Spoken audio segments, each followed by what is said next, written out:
everyone, today we will do legal dictation exercise number 9. You can get the PDF from description box. So ready? Start. Indian Penal Code 1860 section 195 RW sections 195 1B and 340 of Code of Criminal Procedure 1973 and Order X Rule 2 of Code of Civil Procedure 1908 power under section 340 CRPC RW section 195 IPC can be exercised only where someone fabricates or gives false evidence, a party giving answer to a question put under O. R.V. Ravindran J. Leave granted. This appeal relates to the scope of Rule 2 of Order 10 of the Code of Civil Procedure, Code for Sort, and the correctness of invoking of Section 340 of the Code of Criminal Procedure CRPC for sort in regard to answers given by a party in an examination under Order 10 Rule 2 of the Code. Late Harbans Lal foresought the plaintiff, of whom the respondents are the legal heirs, filed a suit against the appellant on 5/9/2006 for recovery of Rs 66 lakh.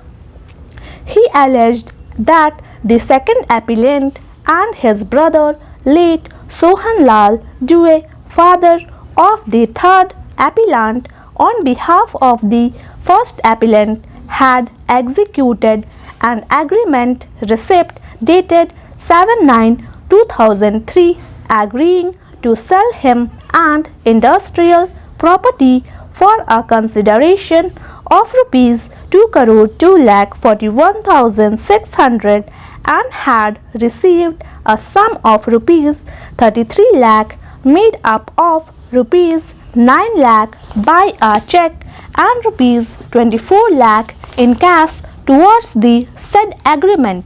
He further alleged that the appellants were unwilling to convey the property and failed to produce the documents necessary to satisfy him about their title to the property, and therefore, in terms of the agreement, he was suing for refund of the double the amount advanced by him. The appellants filed a criminal complaint dated 23/2/2007 against Harbans Lal and certain others, alleging that the purported signatures of the second appellant and the late Sohan Lal Due on the said agreement receipt were forged and that they had not executed any such agreement receipt. On 5/3/2007, they also filed their written statement in the suit filed by Harbans Lal denying the claim and making a counter claim seeking a declaration that the agreement receipt put forth by the plaintiff was forged and void. The appellants alleged that the second appellant and his late brother has never signed the agreement receipt and the signatures found thereon purporting to be the signatures of second appellant and his late brother was clever forgeries, that they did not receive Rs 24 lakhs said to have been paid in cash, that the sum of Rs 9 lakh paid by cheque by Harbans Lal was an advance to their company, first appellant, obtained by late Sohan Lal Due to tide over a short-term financial crisis, and the said amount was treated as share application money. In the said suit, the appellants filed an application under section 151 of the code for referring the agreement receipt to a handwriting expert or a government forensic laboratory for examination of the signatures therein and for keeping the said document in safe custody. On 31/7/2007, a learned single judge of the High Court made an order directing as follows: parties to file their original documents within 4 weeks and the matter to be listed before the Joint Registrar for admission denial of documents on 27/9/2007. Matter to be listed before court for framing issues on 8/1/2008.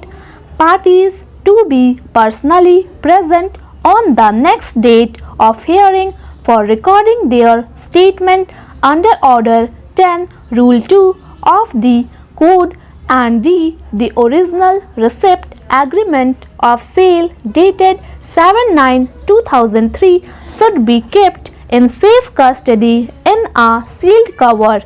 In regard to the appellant's application seeking reference to a handwriting expert, the learned single judge directed as follows: insofar as the direction sought for sending the receipt agreement to sell to a handwriting expert is concerned, I am of the considered view that the parties can lead their respective evidence, including of handwriting expert, in support of their pleas.